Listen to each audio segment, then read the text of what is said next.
पर्यटन क्षेत्रमा पारेको प्रभावका विषयमा केन्द्रित रहेर आज हामी सरकारवालाहरूसँग छलफल गर्दैछौँ।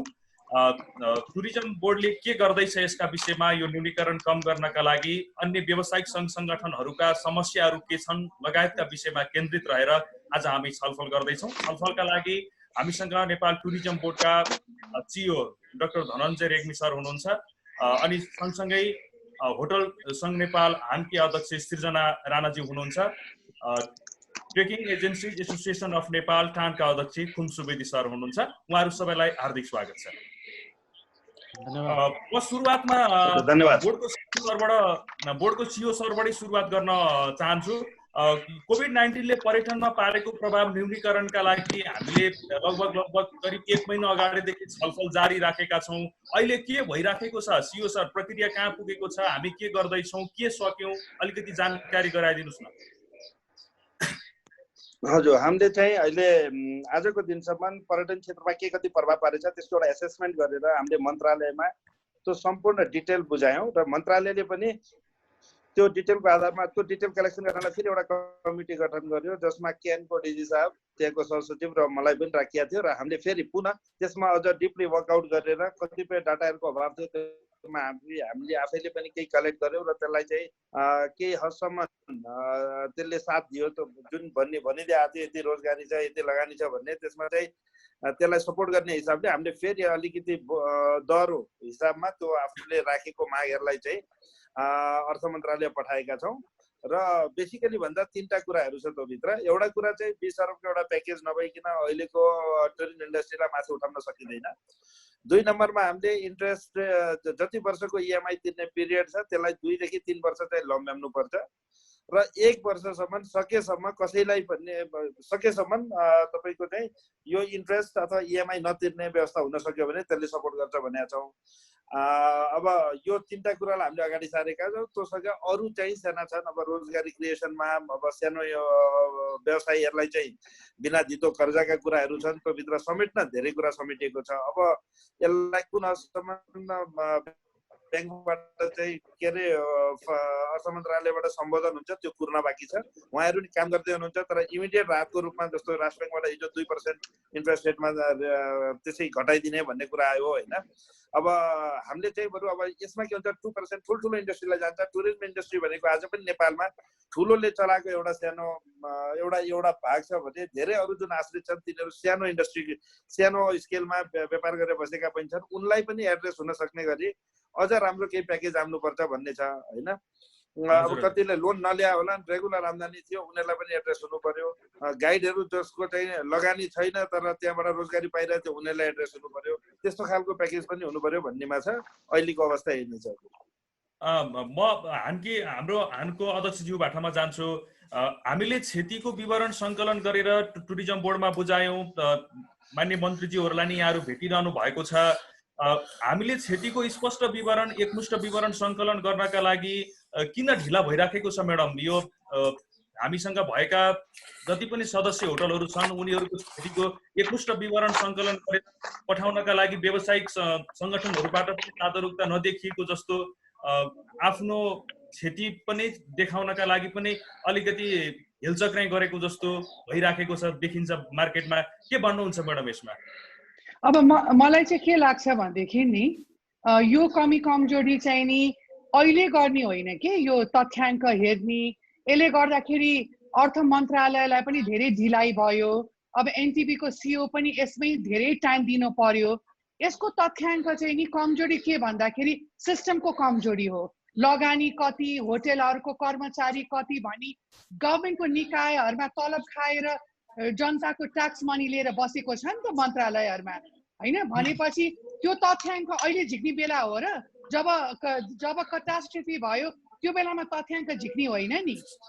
त्यो तथ्याङ्क त सम्बन्धित मन्त्रालयबाट त तुरुन्तै हुन पर्ने।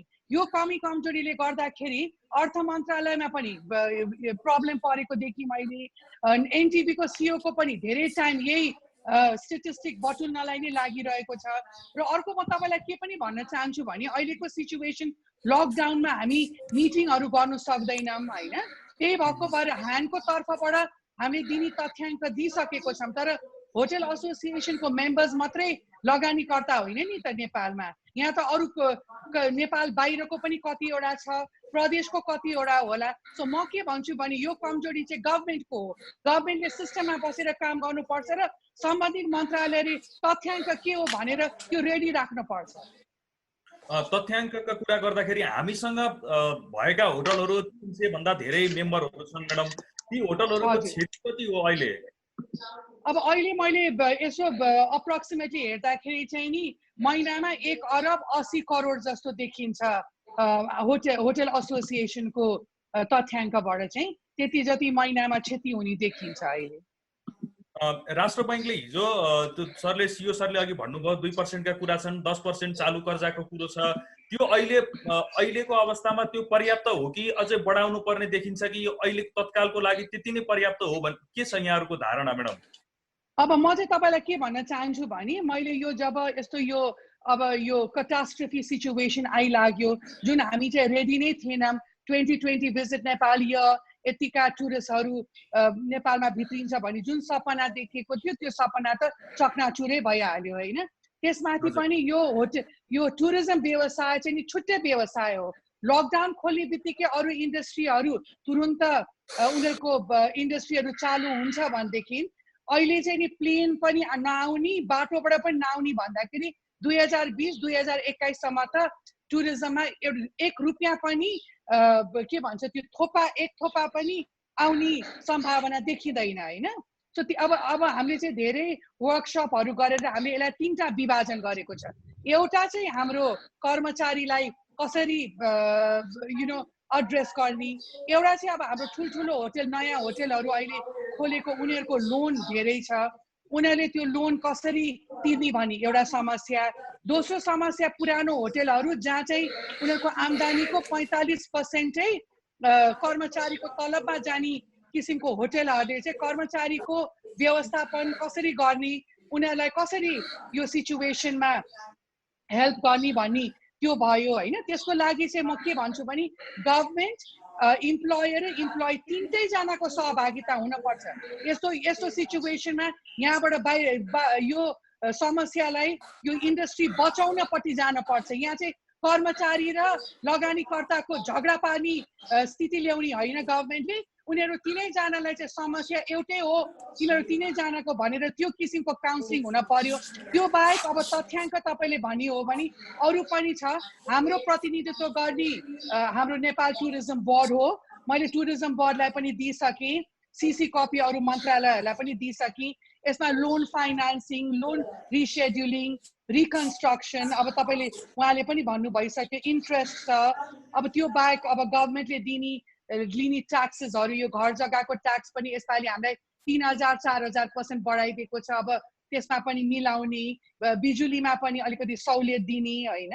सो त्यसो गरेर अरू पनि सबै शीर्षकमा हामीले लेखेका छौं के चाहिन्छ मोनिटर। आउँछु म्याडम, यो विषयमा म एकछिनमा आउँछु।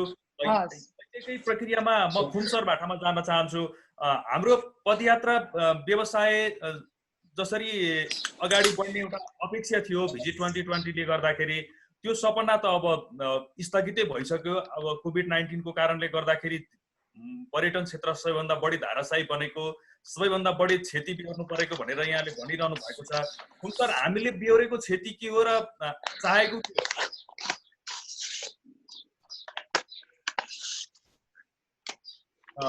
खुमसरको म्युट हो कि?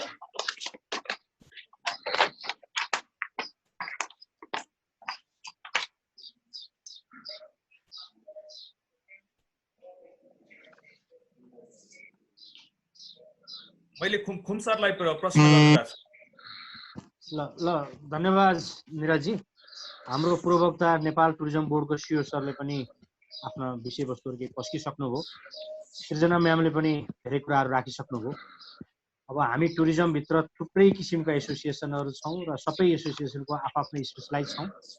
हामी स्पेसलाइजभित्र पनि मुख्य गरी नेपालमा बढीभन्दा बढी टुरिस्ट ल्याउने, बढीभन्दा बढी हामी टुरिज्म सम्पूर्ण व्यवसायले आम्दानी गर्ने मुख्य सबैको आफ्नो उद्देश्य हो। र यो उद्देश्यभित्रमा पनि अब पदयात्रा एन्ड पर्वतारोहण अन्तर्गत trekking agencies association of Nepal कानले आफ्ना किसिमका गतिविधि गरिरहँदाको अवस्थामा 2020 जुन भिजिट नेपालमा जुन हामीले चाहिँ एउटा आशा भरोसा र जुन एउटा इच्छा शक्ति प्रयोग गरेर चाहिँ हामीले टुरिज्ममा धेरै किसिमका लगानीहरू गऱ्यौँ र यो अवस्थामा सम्पूर्ण पर्यटन व्यवसायहरूको गतिविधि चाहिँ एउटा ध्वस्त अवस्थामा पुगेको छ। ठुला बिजनेसदेखि साना बिजनेस, ठुला होटलदेखि airlines, helicopter, plane, travel, trekking shop, garment shop, pashmina सपदेखि एउटा साधारण चिया पसलसम्म प्रभावित भएको अवस्था छ।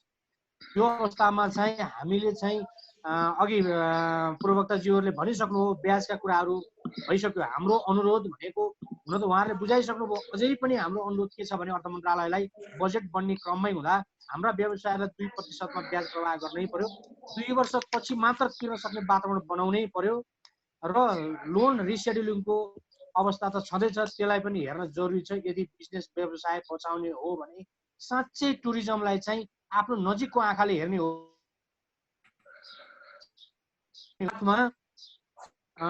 ठुला लोन लिएको अथवा धितो राखेको व्यवसायदेखि बाहेक हामी ट्राभल, ट्रेकिङ, विभिन्न ठाउँमा घर जग्गा कुनै ओडी धितो कुनै राख्न नसक्ने अवस्थामा हामी साना तथा मझौला व्यवसायहरू पनि 70-80% जति चाहिँ मैले पाएको छु। यो अर्थमा पनि 70-80% जति साना र मझौला व्यवसायहरूलाई बचाउनको लागि सिओ सर हुनुहुन्छ, उहाँले आफ्नो प्रयास गरिरहनु भएको छ। प्रधानमन्त्रीज्यूलाई पनि हामीले अनुरोध गरेका छौँ, कमसे कम सर्ट लोन 2%मा बैङ्कबाट मिनिमम पनि 20 देखि 25 लाख रुपियाँ चाहिँ हाम्रा व्यवसायहरूलाई दिन सकिन्छ। कमसे कम 1 वर्ष आफ्नो साधारण खर्च जुन अफिसियल खर्च, घर भाडा, इमेल, इन्टरनेट, बत्ती, बिजुली, पानी र बेसिक खर्चहरू गरेर चाहिँ बस्छ भन्नेमा चाहिँ हाम्रो माग रहेको छ र यसमा सिओ सरले सिरियसली लागिरहनु भएको छ। उहाँको प्रयासलाई trekking agencies association of Nepal TAAN सहिष्णुतापूर्वक उहाँलाई चाहिँ धन्यवाद पनि दिन्छ। र हामीसँग आश्रित धेरै मजदुर साथी हुनुहुन्छ जुन माउन्टेनमा जानुहुन्थ्यो, डेली वेजेसहरू लिनुहुन्थ्यो, डेली वेजेस दिन सक्नु भएन, त्यहाँ चाहिँ उहाँले काम गर्दा टिप्सहरू पाउनुहुन्थ्यो, त्योबाट पनि विमुख हुनुभयो र सिजनमा विमुख भयो र अब अफिसियल पनि सुरु भयो र 2020 भरि एकदम अप्ठ्यारो अवस्थामा भएको कारणले गर्दा ती मजदुर साथीहरूलाई कसरी अड्याउन सक्छ त भन्दा हाम्रा जुन ट्राभल ट्रेकिङ अथवा ट्रेकिङको कम्पनीको थ्रुबाट ग्यारेन्टी बसेर कमसेकम एउटा मजदुर, एउटा गाइडलाई एउटा आफ्नो लाइसेन्स राखेर कम्पनीले चाहिँ सिफारिस गरिदिएर कमसेकम पर मन्थ 10,000 रुपियाँ चाहिँ दिन सक्यो भने पनि अलिकति तपाईँको राहतको महसुस हुन्छ भन्ने लाग्छ। बैङ्कलाई पनि धेरैभन्दा धेरै हाम्रा आफ्नो एकाउन्ट खोलेर धेरै पनि एकाउन्ट खोलेर एकाउन्ट होल्डर पनि बढ्ने छ र हामीलाई टुरिज्म व्यवसायहरूलाई पनि स्पेसली पर्यटन मन्त्रालय, नेपाल टुरिज्म बोर्ड र हामी सङ्घ संस्थाले पनि हामीले कमसेकम मजदुर साथीहरूलाई पनि केही गर्यौँ है र हाम्रा व्यवसायहरूलाई पनि अड्याउन सक्यौँ है भन्ने किसिमको एउटा म्यासेज जान सक्नेछ भन्ने किसिमको हामीले अनुरोध गरेका छौँ। यो दुईटै किसिमको लबिङ र अनुरोध हामीले गरेका छौँ। आशा छ नेपाल पर्यटन बोर्ड र पर्यटन मन्त्रालय र जुन अर्थ मन्त्रालयले पनि यो ध्यानपूर्वक हाम्रा मागहरूलाई सुन्नुहुनेछ। खास गरी पर्वतारोहण र पदयात्रामा चाहिँ करिब हामीले चाहिँ 15 अर्ब जति चाहिँ नोक्सान गरेको चाहिँ हामीले बेसिक डाटा लिएका छौँ। हुन त नेपाल टुरिज्म बोर्डले पनि आफ्नो किसिमको सर्वे गरेको छ, त्यो अवस्थामा हामीले सम्पूर्ण सर्वेको इन्फर्मेसन हामीले दिन सकेनौँ। त्यसमा कति व्यवसायी साथीहरू घरतिर जानुभएको, कतिले आफ्नो अफिस नखोलेको र कतिले आफ्नो चाहिँ रिपोर्टहरू पनि टाइममा अलिकति केही नबुझाले गर्दाखेरिमा सम्पूर्ण व्यवसायी साथीहरूले आफ्नो डाटा दिन सक्नु भएको छैन। अघि सृजना म्यामले भन्नुभएको जस्तै यस्ता डाटाहरू त अस्ति नै पहिल्यै यस्तो समस्या पर्नुभन्दा अगाडि नै हामीले यस्तो किसिमको तयारी गर्नु पर्थ्यो। अब हाम्रो पनि कमजोरी हुनसक्ला, स्पेसल्ली पर्यटन मन्त्रालयले अलिक बढी फलो यस्तो किसिमको वातावरण गर्दै भए आज यो स्थिति आउँदैन थियो, एक्जिट डाटा आउँथ्यो, सूचीकृत हुन्थ्यो, सबैको डकुमेन्टहरू बस्थ्यो र वेल तरिकाले आउँदा दिनहरूमा हामीले डाटा राख्न सक्थ्यौँ। यसै सिलसिलामा मैले अलिकति जोडेँ, हामीसँग आइसकेको पर्यटकहरूको पनि राम्रोसँग डाटा हामीले राख्न सकेनौँ। यसले गर्दा पनि पर्यटकहरू कहाँ के छन् भनेको डिस्पर्सिभ स्पेसल्ली नेपाल टुरिज्म बोर्डलाई पनि साह्रै गाह्रो पर्यो। हामी टानलाई पनि विभिन्न एमबिसीले डाटा माग्नुभयो, नेपाल टुरिज्म बोर्डले माग्नुभयो अथवा विभिन्न सरकारवाला निकायहरूले माग्नुभयो, हामीसँग प्रोपर डाटा दिन सकेनौँ। यो विविध कुराहरूले गर्दा यो हामीलाई शिक्षा पनि हो। आगामी दिनहरूलाई हामीले यी विभिन्न चिजहरूलाई सुधार्दै नेपालको पर्यटनलाई चाहिँ अलिक पोजिटिभ हिसाबबाट लानुपर्ने अवस्था छ। अब 2020 हाम्रो सस्टेन हुने इयर हो। 2021मा 20-30% जति पर्यटकहरू आउनु होला र सर्भाइभ हुन सक्ला। 22मा मात्रै हाम्रो चाहिँ राम्रो गतिविधि हुनसक्छ यदि ओल्डमा यो भाइरस स्टप भयो भन्ने म्यासेज गएर इन्टरनेसनल फ्लाइटहरूले पनि आफ्नो फ्लाइटहरू चाहिँ अपरेसन गर्न सक्यो। 22मा मात्रै हामी एउटा नर्मल पोइन्टमा पुग्छौँ कि भन्ने अपेक्षा छ, तर यसै भन्न सक्ने अवस्था छैन। यो अवस्थालाई हेर्दै हामी अगाडि बढ्नेछौँ। मैले अहिले तत्कालै चाहिँ यी भनाइहरू तपाईँ समक्ष मैले प्रस्तुत गरेँ। सिओ सरबाट म जान्छु। म एकचोटि खुम सरले भन्ने जस्तो यहाँहरूले प्राणले दिएका सुझावहरू मन्त्रालयमा पठाउनु भयो होला, यो एउटा प्रक्रियामा होला। यो तथ्याङ्कको कुरा गर्दाखेरि हुन त सिओ सरलाई यो क्वेसन गर्दाखेरि अलिकति अर्कै अर्थ नलागोस् भन्ने म चाहन्छु। भर्खरै आउनु भएको कारणले गर्दाखेरि तथ्याङ्कमा हाम्रो यो गन्जागोल किन हुन्छ सिओ सर? तपाईँ त नयाँ नयाँ हुनुहुन्छ, केही सुरुवात गरेर खोज्नु भएको छ कि यो पर्यटनसँग सम्बन्धित पर्यटन व्यावसायिक सङ्गठनहरू मार्फत यो तथ्याङ्क लिनका लागि हामी किन यसरी पछाडि परिरहेको छौँ? यो त सामान्य सिओ सर होइन, यो कुरा होइन। कुनै पनि कुरा तपाईँ हामीले सिस्टम पहिले बसेको भने सम्भव बनाउँछ। तर अब नेपालमा पर्यटनको इतिहास लामो भए तापनि यसलाई चाहिँ एउटा इमिग्रेसनबाट मात्रै कन्ट्रोल गरिएको देखिन्छ। इमिग्रेसनमा आउँदाखेरि कति मान्छे आए त्यसको डाटा हुन्छ हुने, तर कुन इन्डस्ट्रीमा दर्ता त 4 स्टार 5 स्टार होटल हो भनेर मात्रै ल्याएछ। अब त्यहाँ चाहिँ कतिजना काम गरिरहेछ, के छ त्यसको अपडेट इन्फर्मेसन नलिने। अब त मन्त्रालयले एउटा सिस्टम बनाएर पहिलेबाट लिने, त्यो परिपाटी बसालेको भए आज सजिलो हुन्थ्यो। आज इन्डियाको बोर्डरबाट आएको राम्रोसँग गणना गरेका छैनौँ, को आयो को गयो, अनि पर्यटनमा को अथवा अर्थतन्त्रमा पर्यटनको कति योगदान छ, कतिजना यसमा निर्भर छन्, यस्ता डाटाहरू कहिले पनि सङ्कलन गरिरहेछ। र जहिले पनि यस्ता डाटाहरूको अभाव कहिले खड्किन्छ भन्नुहुन्छ भने जहाँ क्राइसिस हुन्छ। र जहिले चाहिँ यो खास हामीले 2015 मा अर्को क्राइसिस पछि नै हामीले यो कुराहरू सुरु गर्नु पर्थ्यो। किन त्यो बेला पनि आज कोभिडले गर्दा जसरी नेपालभरि जसरी पर्यटकहरू छलेर लगाएर हामीले खोजी ल्याएर उद्धार गरेर उहाँको देश पठाउनु पर्यो, त्यो 2015 को पनि अवस्था त्यही नै थियो भइचाल्नु पछि होइन। त्यो पछि चाहिँ अभाव देखेर अब हामी यसलाई सिस्टममा लगाइजाउँ भन्नु पर्थ्यो। अब भार हुन्छ। म अब आएपछि फर्स्ट डेबाट नै अब मैले यो समस्या सुरु, किन म आएको दिन नै मैले पहिलो कोभिडको मिटिङ बसेको थिएँ र आजसम्म म कोभिडबाट बाहिर निस्किन सकेकै छैन। तर यो बिचमा मैले सबभन्दा फिल गरेको चाहिँ तथ्याङ्कै अभाव हो। आज हामीसँग देशमा कतिवटा होटल छन्, ती होटलमा कति रुम छन्, नगरकोटमा कति होटल हो, धुलीखोलमा कति हो, त्यसको क्यारिङ क्यापेसिटी कति हो। अब भनौँ न एउटा सिस्टम भइदियो भने न त्यसलाई त्यसको नलेज हुन्छ। अब आज चाहिँ हामी प्रत्येक कुरालाई नयाँ सर्वे सुरु गर्नुपर्ने अवस्थामा छ। र अब यो कुरो अब पहिला किन भएन, के कसलाई दोष दिनु भन्दाखेरि मैले के देखाएको छु भने पर्यटन क्षेत्रमा अब मैले अहिलेको बजेट अस्ति बजेट बनाउँदाखेरिदेखि अहिले पनि मैले लबिङ हाम्रो पर्यटन बोर्डको पनि केही पैसा राखेर हामीले सिस्टमेटिक रूपमा तथ्याङ्क सङ्कलन सुरु गर्दैछौँ। भोलिका दिनमा यो समस्या फेरि नदोहोरियोस्। अब राम्रो तथ्याङ्क आएको 1 वर्ष लाग्छ सुरु गरिसकेपछि पनि। अब यो आर्थिक वर्ष सुरु हुँदैछ। अब नयाँ आर्थिक वर्षमा साउन 1 गतेबाट हामी यो तथ्याङ्क सुरु गर्छौँ र पक्कै पनि यसले अब आजको दिन सरस्वती अहिलेसम्म भएको डाइरेक्टलाई केलाएर हेरेर अहिलेको यो जुन सङ्कट छ यसमा तिनै डाटालाई सत्य हो भनेर अगाडि बढ्नु देखिया होइन। र जुन 1.5 खरब जति बजेट लगानी छ पर्यटन क्षेत्रमा भनिएको छ प्राइभेट सेक्टरको, त्यसलाई चाहिँ अहिले देखिएको उसले पनि सपोर्ट गर्छ। हामीले गरेको सर्वेले पनि, हामीले गरेको सर्वेमा अहिले आएर 821 जना जति 21 वटा form involve.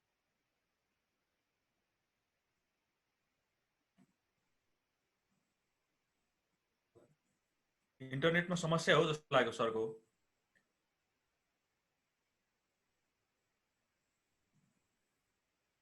Part time employment गर्दाखेरि 5-6 लाख, त्यसपछि उनको फ्यामिलीहरू जुन त्यसमा आश्रित हुन्छ त्यो गर्दा 16 देखि 20 लाख मान्छेहरूलाई पर्यटनले सेवा दिएको छ। त्यसमा चाहिँ अब हामी त्यसैलाई नै आधार मानेर हामीले अहिलेको राहत पेज पनि त्यही आधारमा मागेका छौँ। र मलाई लाग्छ यति भनेर अहिले जाँदा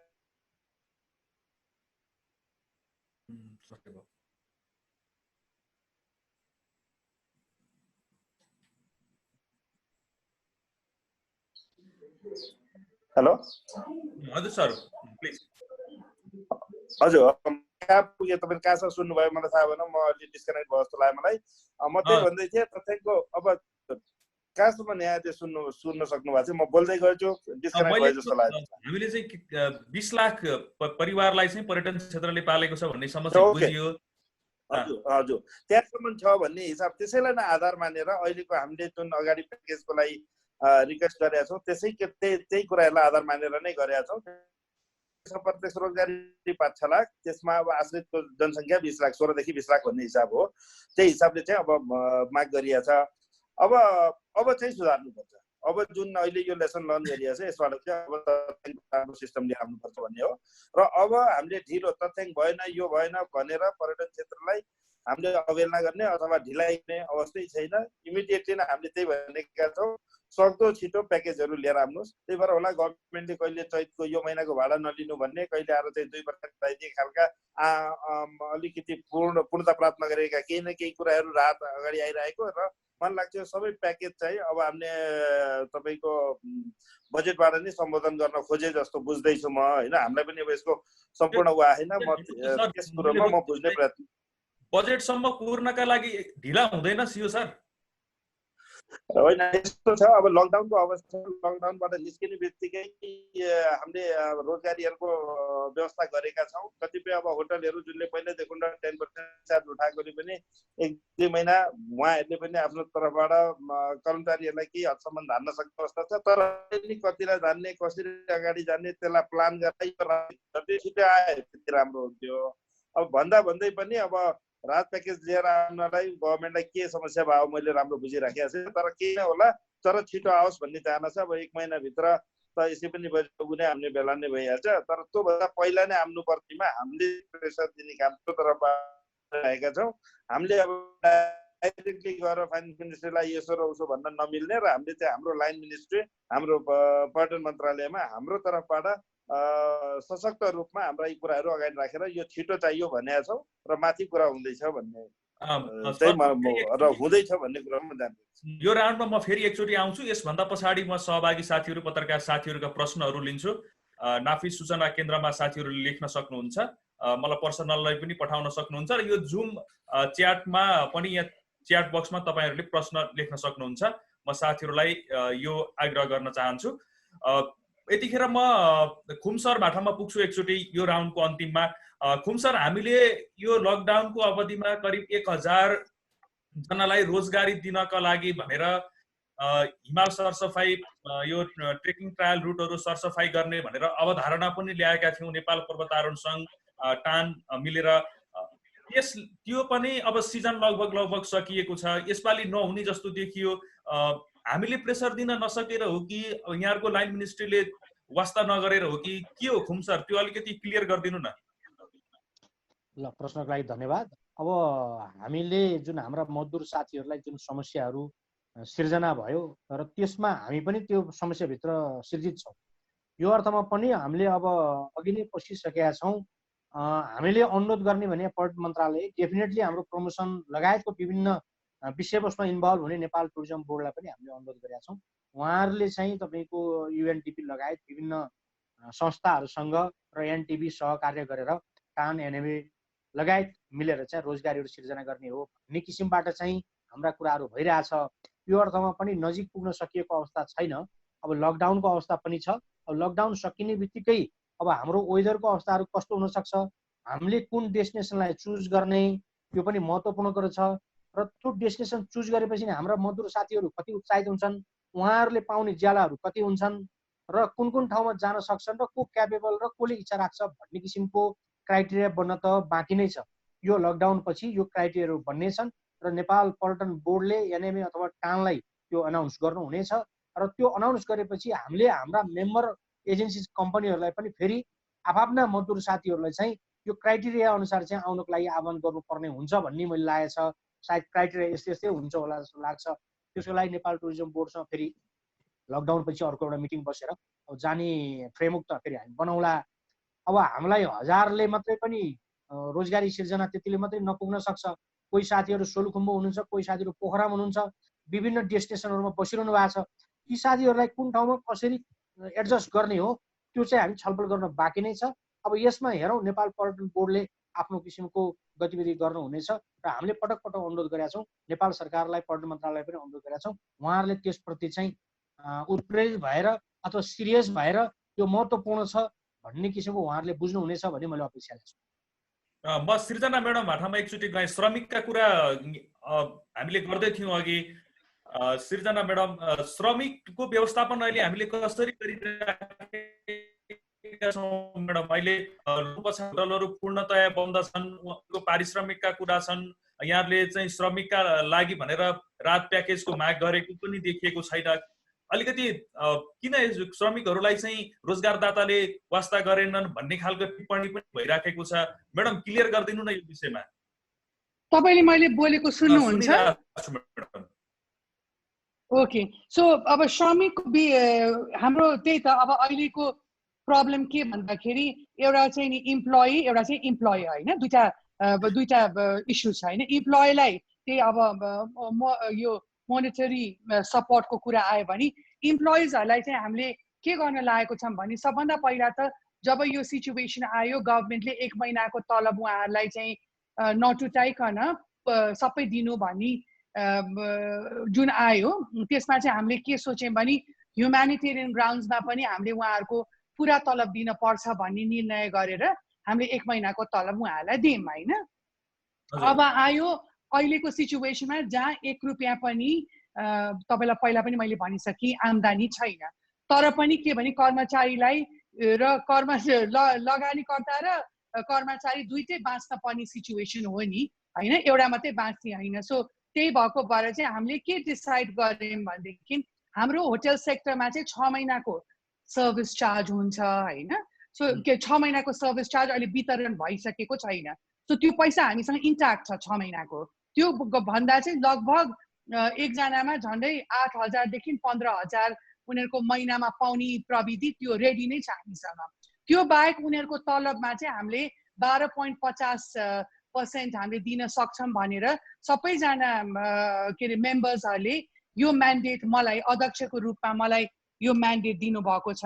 सो त्यो क्याल्कुलेट गर्दाखेरि हामीले गभर्मेन्टकोले तोकेको बेसिक स्यालेरी त्योसम्म चाहिँ हामीले धान्न सक्छौँ 6 महिनासम्म भन्ने किसिमको हामीले निर्णय लिएर हामीले लेबर मिनिस्ट्रीमा त्यो बुझाएका छौँ। तर अब मजदुरहरू भन्नुहुन्छ उहाँहरूलाई 100% चाहिन्छ भनेर उहाँले पनि बुझ्न पर्छ यो बेला चाहिँ हामी बाँच्ने किसिमले अगाडि बढ्ने हो।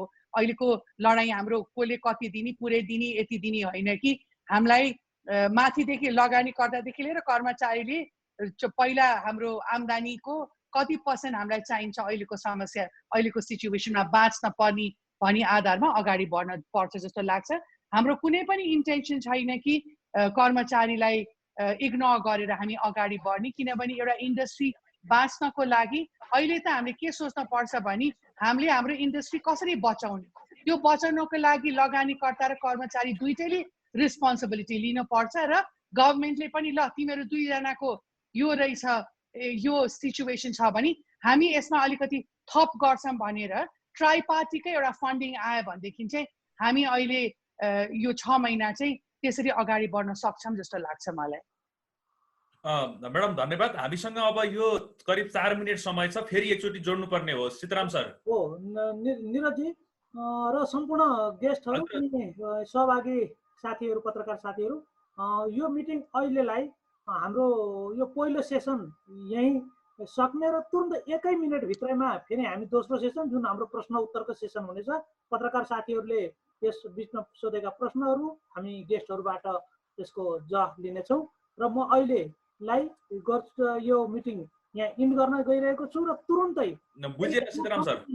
सबैजना जोइन भइदिनु हुन र तुरुन्त फेरि अहिलेकै प्रक्रियाबाट यसमा सामेल भइदिनु हुन अनुरोध गर्छु। मैले यसलाई अहिलेलाई पहिलो सेसन जोइन गरेँ कि इन्डिङ गरेँ, किनभने यसमा हामीसित 1 मिनट 2 मिनट मात्रै समय छ।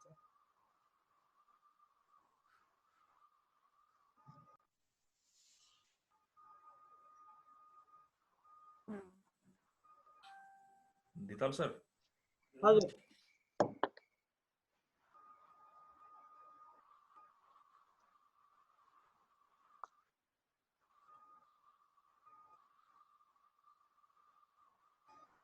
यो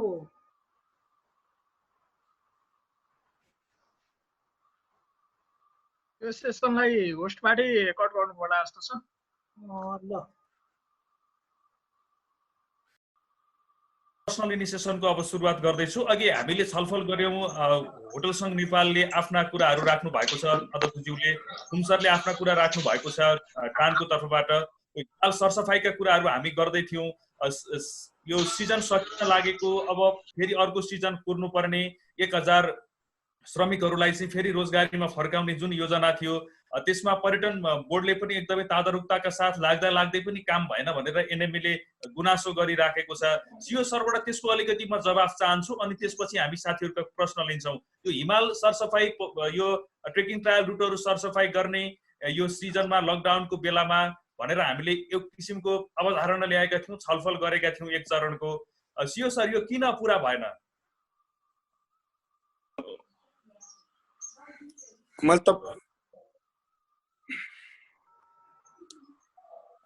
सुनिएन सिओ सर? हजुर हजुर सुनिया छ। तपाईँले भनेको कुराहरू मैले बुझेँ र हामी पुरै पूर्ण तयारी अवस्थामा छौँ। यहाँ लकडाउनले गर्दा मात्रै हामीले अगाडि बढ्न नसकेको हो। हामीले चाहिँ अहिले नै तत्कालै 1800 जना जतिलाई रोजगारी दिन सक्ने अवस्थामा छौँ। हामीले फन्डिङको व्यवस्था गरिसकेका छौँ। हामीले यसमा युएनडिपीसँग सहकार्य गरेका छौँ र युएनडिपीसँगको सहकार्यमा 1000 जना र अरू 800 जना एनडिपीले मजदुरको कोषबाट र केही अरू व्यवस्थाबाट हामी गर्ने भनेर हामीसँग फन्ड रेडी छ। हामीले एग्रिमेन्ट गरेर बसेको अवस्था छ। तर समस्या कहाँ हो भने लकडाउन हो। लकडाउन नखुलिन्जेलसम्म तपाईँ हामीले यो मजदुरलाई काम दिन्छु भने दिन सक्ने अवस्था छैन र हामीले हिमाल सफाइलाई पनि एनएमएसँग मिलेर जाने भनेका छौँ। तपाईँको ट्रेकिङ सरसफाइमा टाइमसँग जाने भनेका छौँ। यो राफ्टिङ एसोसिएसनसँग खोलाको किनारको सरसफाइ भनेका छौँ र यो तपाईँको काठमाडौँ, पोखरा, लुम्बिनी, चितवनमा चाहिँ होटल र बार एसोसिएसन, होटलहरू उहाँहरूको होटल एसोसिएसन हानसँग मिलेर जाने भनेका छौँ र सबै ठाउँमा सबै मजदुरलाई हामीले एड्रेस गर्न नसके तापनि यसलाई हामीले ग्रुपमा बाँडेका छौँ र सुरुमा एउटा जब चाहिँ एउटा यो हामीले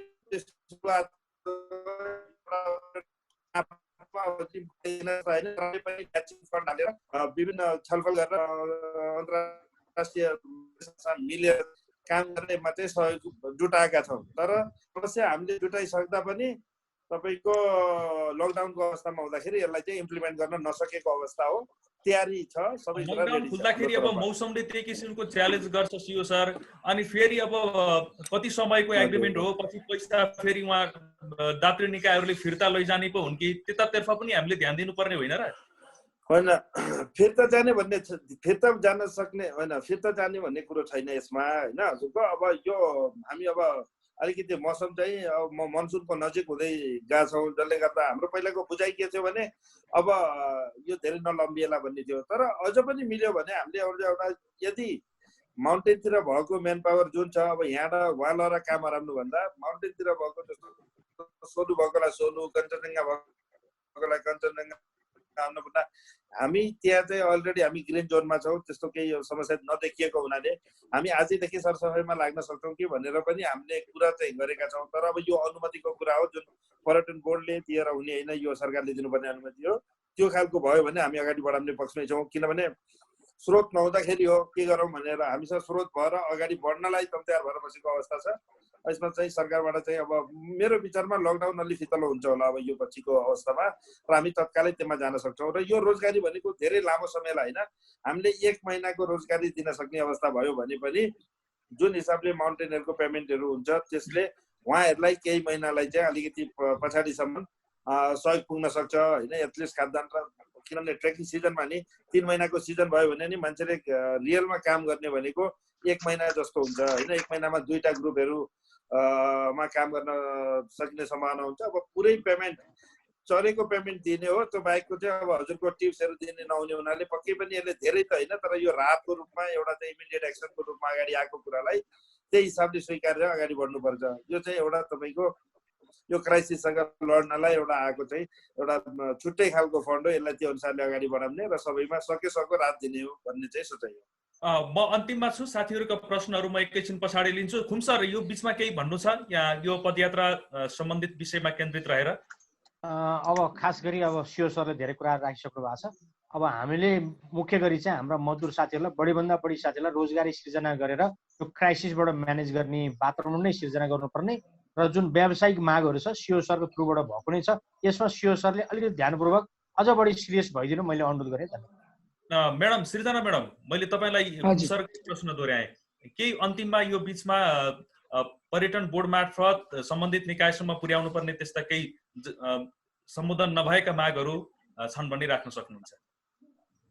अब मैले सबै जुन अब कर्मचारीको इस्यु अब इम्प्लोयको इस्यु सबै मैले कागजमा उतारेर गर्न पर्ने निकायहरूमा सबै लबी पनि गरिरहेको छु र एनटिपीको तर्फबाट पनि उहाँहरूले जहिले पनि आफ्नो रिस्पोन्सिबिलिटी सम्झिनुहुन्छ द्याट हाम्रो प्रतिनिधित्व गर्ने नै एनटिपी हो भनेर। सो उहाँहरूले गरिनै रहनु भएको छ र तपाईँले अघि भन्नुभयो समयको चाहिँ अलिकति अभाव भइसकेको छ, चाँडै नै यसको एउटा यो प्याकेज के हो भने चाँडै निकाल्न पर्यो।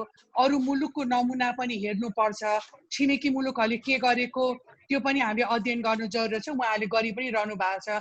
र एउटा अर्को कुरामा तपाईँलाई के सुन्न चाहन्छु भने तथ्याङ्कको कुरा गर्दाखेरि नि टुरिज्म मन्त्रालय मात्रै भएन कि लेबर मिनिस्ट्रीमा पनि त कतिजना लेबरहरू छ, उनीहरूको कति तलब हो त्यो के हो भनी पनि लेबर मिनिस्ट्रीको पनि हुन्छ।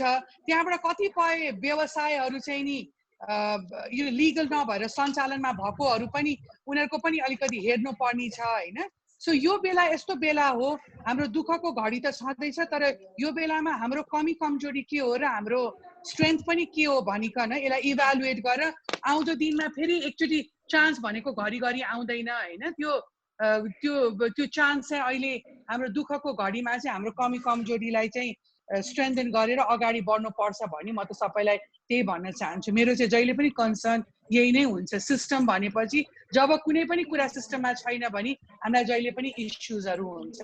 अब बाँकी रह्यो हाम्रो समस्या अहिलेको चाहिँ सबै हाम्रो जहाँ दिन पर्ने निकाय सबैमा पेपरको रूपमा नै आइसक्यो। मैले अरू के बोल्नु हजुर यो भन्दा। म अब साथीहरूका प्रश्नहरू लिन्छु। पत्रकार साथीहरूले विभिन्न सञ्चार गृहमा सञ्चार माध्यममा आबद्ध रहनुभएका साथीहरूले प्रश्न पठाउनु भएको छ। मलाई पहिलो प्रश्न परिवर्तन देवकोटाजीले पठाउनु भएको छ नेपाल समाचार पत्रबाट। मान्य मन्त्रीज्यूले पर्यटन क्षेत्रमा काम गर्ने पर्यटक गाइडहरू लगायतलाई चाहिँ विभिन्न क्षेत्रमा काम लगाउने र लगाउन सकिने बताउनु भएको छ। यद्यपि बोर्डसँग कति जनशक्तिले यो क्षेत्रमा काम गरिरहेको छ अथवा समस्यामा परेका छन् भन्ने बोर्डबाट पनि स्पष्ट जानकारी नआएको कुराहरू बाहिरिन्छन्। यो बिना तयारी नै राहतका लागि मन्त्रालयमा धाउने खेल हो कि कति जनशक्ति प्रभावित छन् र सबैलाई रोजगार दिलाउन सम्भव छ कि छैन भनेर प्रश्न सोध्नु भएको छ। CEO sir.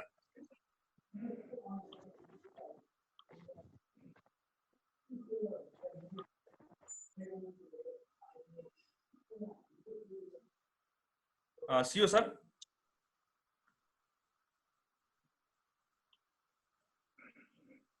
सिओ सर सुन्दै हुनुहुन्छ मलाई?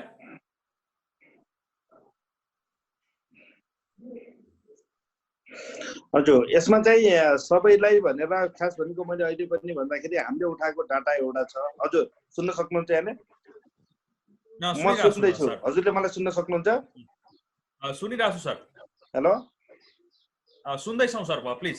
हजुर मैले सुन्न सक्छु। हजुर अहिले चाहिँ मन्त्रीज्यूले भनेको कुरा, हजुर मन्त्रीज्यूले भनेको कुरा सत्य हो। र हजुर मन्त्रीज्यूले भने अनुसार हामीले रोजगारीको व्यवस्था गरेका छौँ, तर कति भने टोटली रोजगारी यहाँबाट मात्रै भन्ने होइन, पर्यटन अथवा पर्यटन बोर्डले मात्रै भन्ने होइन।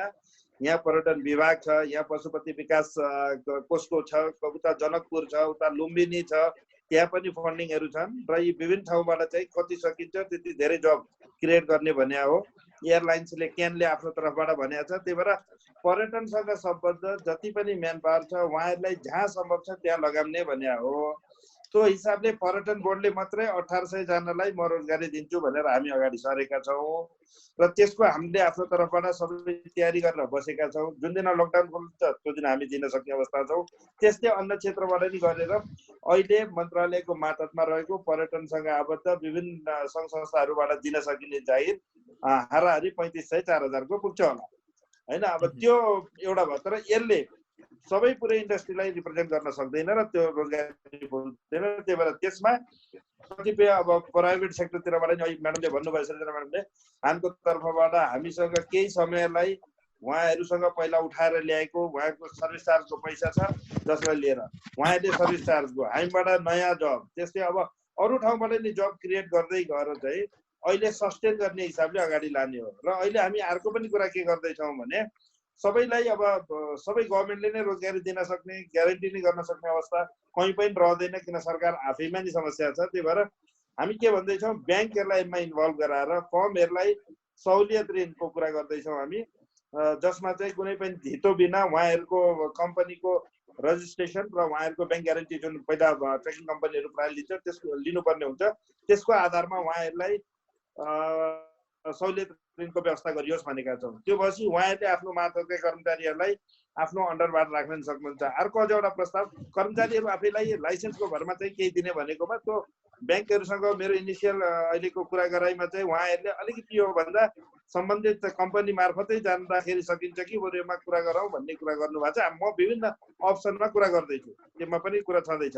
सँगसँगै हामीले के देख्यौँ भने यो इन्डस्ट्रीलाई यसरी लकडाउन बनाएर लामो समय राखेर न कुनै कसैले पनि यसलाई चाहिँ अगाडि बढाउन सक्दैन। यसमा आबद्ध ठुलो जनसङ्ख्या छ जसलाई काम नगर्ने अथवा काम खोज्न इमिडिएटली सम्भव छैन। त्यसको सम्भावना कहाँ मात्रै छ भने हामीले स्लोली लकडाउनबाट माथि बाहिर निस्केर काम गर्न सुरु गर्नुपर्छ। त्यसैले हामीले 6 खालको प्रोटोकल बनाएर होटल कसरी सञ्चालन गर्ने, भेहिकल कसरी सञ्चालन गर्ने, ऱ्याफ्टिङ कसरी गर्ने, ट्रेकिङलाई के गर्ने भने सबै गरेका छौँ। योभन्दा तपाईँहरूसँग बस्नुभन्दा अगाडि म 1 घन्टा मैले इन्डियाका विभिन्न टुर अपरेटर त्यहाँको चाहिँ नेपाल जस्तै टुरिज्म हेर्ने निकायसँग नि कुरा गरेँ। उहाँहरूले पनि अब नेपाल स्लोली खुल्दै जाँदाखेरि उहाँहरूले पनि नेपाललाई चाहिँ उहाँहरूलाई आफ्नो टुरिज्म ओभरअल इन्डस्ट्रीमा कसरी नेपाल पठाउने, किनभने त्यो टुर अपरेटरहरूलाई चाहिँ उहाँहरूले चाहिँ नयाँ खालको विभिन्न खालका सल्लाहहरू दिनुभएको छ, जसले चाहिँ मैले टिपेर राखेको छु। अब भन्दा हामीले सोचेकै ठाउँमा छ जुनमा हामीले स्पेसली बोर्डर एरियालाई बढी फोकस गर्ने भनेका छौँ, त्यहाँ उहाँहरूले पनि हामीलाई सक्दो सहयोग गर्ने भन्नुभएको छ। भन्नाले हामीले एउटा तयारी गरेर बसेका छौँ इन्टरनल टुरिज्मलाई प्रमोसन गर्नलाई। गभर्मेन्टलाई हामीले तपाईँको छुट्टै एउटा प्याकेज लिएर आउन भनेका छौँ घुम्नको लागि। हप्तामा 2 दिन बिदा दिएर हुन्छ कि महिनामा 4 दिनको एउटा एकैपटक बिदा दिएर हुन्छ, त्यो भयो भने पेड लिभको कुराहरू गरिरहेका छौँ। अब यस्ता यस्ता कुरा ल्याएर अलिकति यो अर्थतन्त्रलाई चलायमान बनाइएन भने र हामी पुरेर लकडाउनमै बसेर हामी यो समस्या सरकारले पैसा दिएर सल्भ होला भन्नतिर लाग्यौँ भने हामी सबै डुब्छौँ। त्यतातिर नसोचेर अब छुट्टै एप्रोचबाट अगाडि बढ्नुपर्छ भन्नेमा छौँ। त्यो भनेको हामी रिस्क छ, त्यो रिस्कलाई मिनिमाइज गर्दै त्यो नसर्ने हिसाबले त्यही भएर प्रोटोकलहरू बनाइएछ, त्यसलाई अगाडि लिएर अगाडि बढ्नुपर्छ। मैले देखेको आन्तरिक पर्यटन अलिकति बढाउन सकियो भने आज पनि नेपालबाट विदेश घुम्न जाने हाम्रो 8 लाखको जनसङ्ख्या देखिन्छ।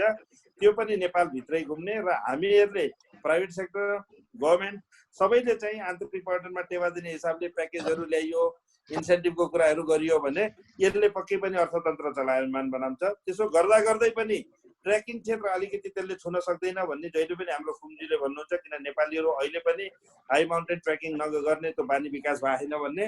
र अझ एउटा कुरो, यदि अहिलेकै एक्जिस्टिङ रेट जुन फरेनर्सलाई लगाइरहेछ त्यही अवस्था रह्यो भने 4-5 स्टारका होटलहरूले पनि अलि धान्न गाह्रो हुन्छ कि भन्ने खालको कुरा पनि छ, किनभने नेपालीले त्यो लेभलको होटलहरू प्रयोग नगरिदिने सम्भावना रहन्छ। त्यही भएर उहाँहरूले पनि केही प्याकेजहरू परिवर्तन गर्नुपर्ने हुन्छ होला आन्तरिक पर्यटनलाई अगाडि बढाएको अवस्थामा। त्यो हुँदाखेरि अब यो मिलेर अब अहिले सस्टेन भएर अगाडि कसरी बढ्न सकिन्छ भन्ने हो। प्रफिटतिर भन्दा पनि कसरी अहिले यसलाई चाहिँ धानौँ, कसरी अगाडि बढौँ भन्ने हो। लेट्स सी अब संसार कहिलेसम्म यो लकडाउनको अवस्था हो र कहिले खुल्छ। खुल्ने बित्तिकै तर हामीले एउटा तयारी के गरेर बसेका छौँ भने चाइना र इन्डियाको मार्केटलाई नजिकबाट निहालेका छौँ र के गर्न सकिन्छ, कसरी जानुपर्छ भन्ने तयारी गरेका छौँ। इभन यो तपाईँहरूसँग यो मिटिङको तुरन्तै पछाडि मेरो यहाँ चाइनिज अब हाम्रो नेपालबाट नयाँ चाइनाको नयाँ एम्बेसडर चाहिँ नियुक्त हुनुभएको छ, उहाँसँग मैले यही पर्यटन बोर्डमा मिटिङ राखेको छु र यो मिटिङमा पनि हामीले उहाँहरूसँग पनि उहाँ गएर हामीलाई यसरी सघाउनुपर्छ अथवा कसरी हामी गर्न सकिन्छ, पहिला परराष्ट्र मन्त्री पनि भएको व्यक्तित्व आउनुभएको छ, उहाँसँग पनि हामी कुरा गरिरहेको छौँ। भन्नाले हामीले आफ्नो तर्फबाट कुनै पनि ठाउँमा कुनै पनि अप्सन बाँकी नराखिकन तयारी गरेर बसेको अवस्था छ। तर तयारी गर्दा गर्दै नि अब खुल्न पर्यो। सबभन्दा ठुलो कसरी खोल्नतिर जाने, अब हामी सेफ ग्रिन जोनमा छौँ। अब यसलाई स्लोली यो स्प्रेड नहुने हिसाबले कोभिडलाई चाहिँ लड्न सक्ने हिसाबले हामी स्लोली खोल्दै गएनौँ र लकडाउनमै बसेर चाहिँ रोजगारी कहिले भन्यो भने यसबाट बाहिर निक्लिन गाह्रो हुन्छ। मेरो भनाइ त्यही हो। मैले छुट्याउनेतर्फ लाग्दैछु। साथीहरूले फेरि अर्को प्रश्न गर्नु भएको छ, नेपाल भ्रमण वर्ष 2020 स्थगित भइसके पछाडि भ्रमण वर्षका लागि छुट्याइएको बजेट चाहिँ अब आन्तरिक पर्यटन प्रवर्धनमा खर्च गर्नुपर्छ भन्ने बहस पनि छ एउटा पर्यटन क्षेत्रका विज्ञहरूको बिचमा। यसमा चाहिँ यो सचिवालयसँग जुन विघटित सचिवालय छ भ्रमण वर्षको, त्यसमा अब कति बजेट बाँकी हो, र चाहिँ पर्यटन बोर्ड र मन्त्रालय बीच यसमा समन्वय भएको छ कि छैन भनेर जिज्ञासा राख्नु भएको छ।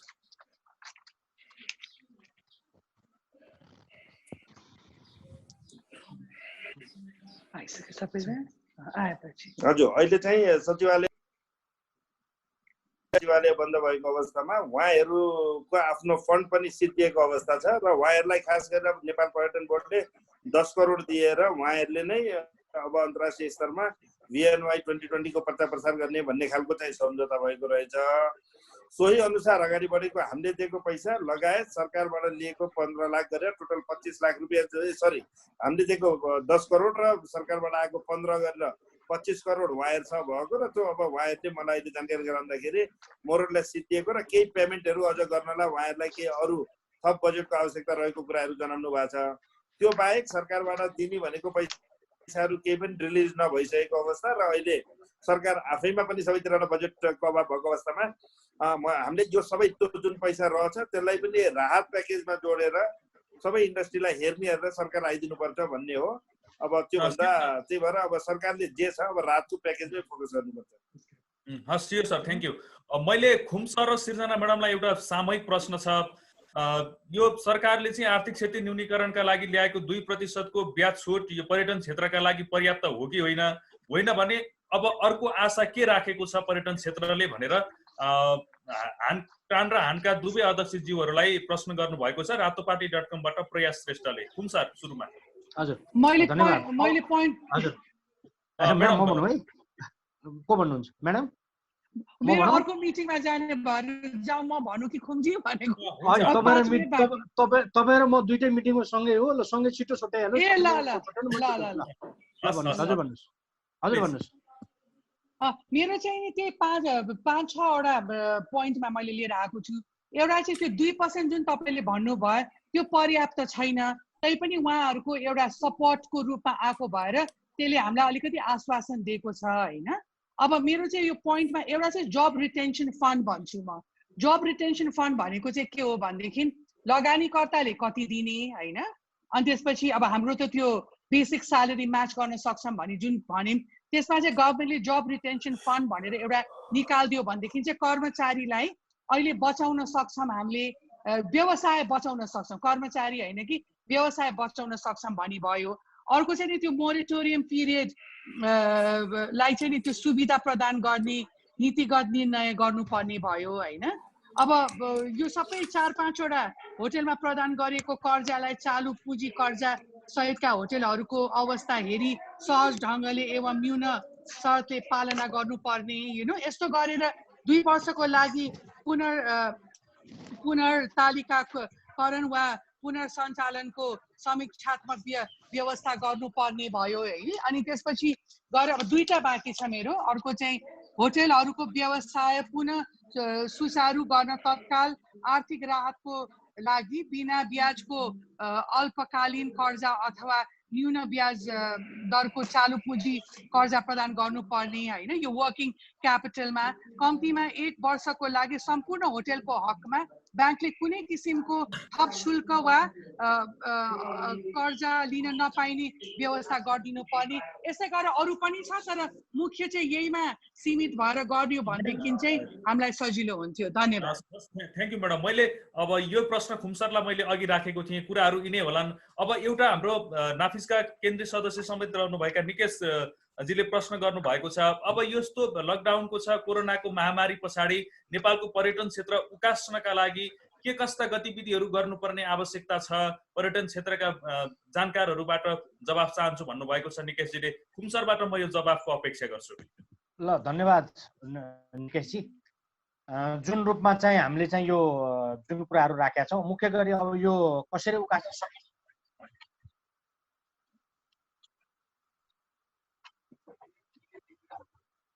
एकछिन स्टप गर्नु ल, म अर्को मिटिङमा छु, एकैछिन है, 5 मिनट दिन्छु ल।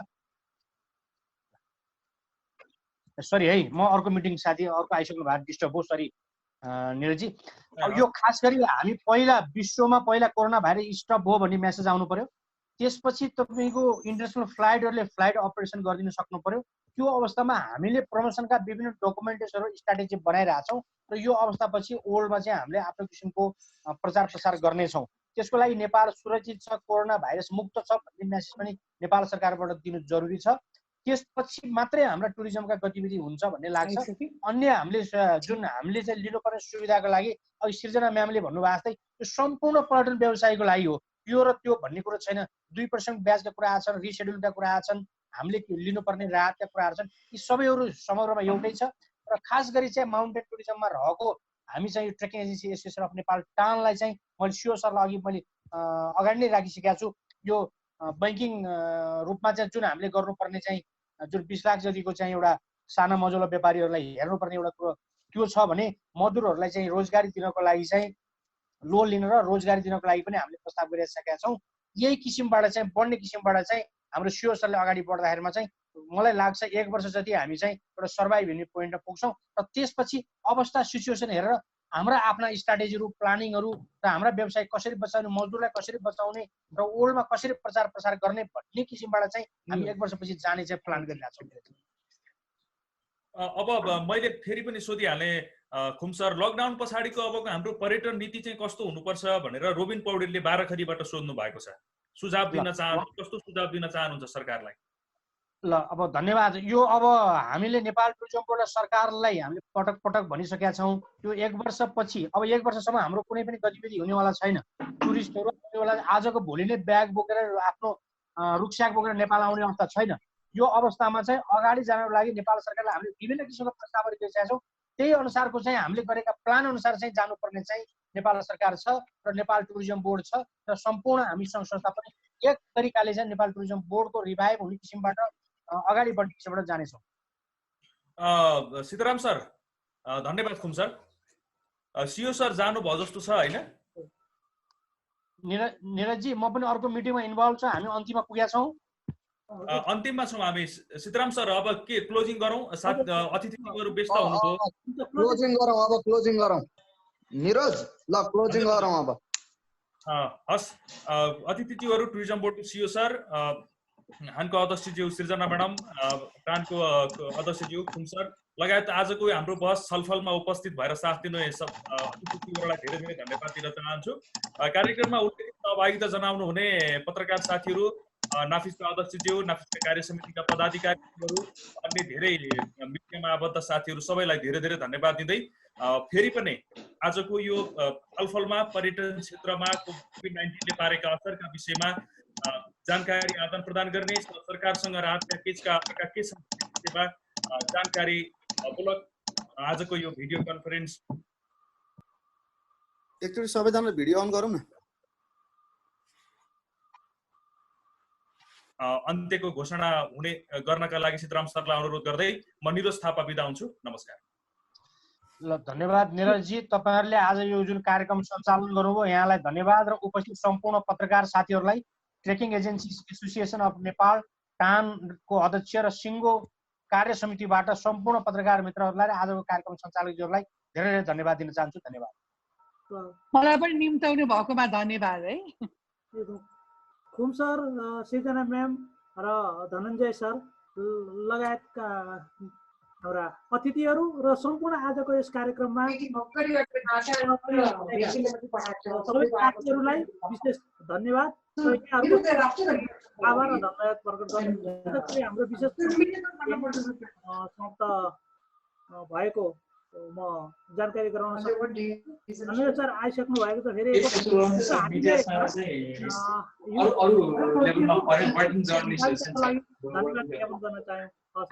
हजुर। ल धन्यवाद है। मैले सरी मेरो राम्रोसँग कनेक्सन हुन सकेन, तपाईँको सही जवाब दिन सकिनँ। ल एनिवे बोलाउनु भयो, धन्यवाद है त। ल हस्, सरी।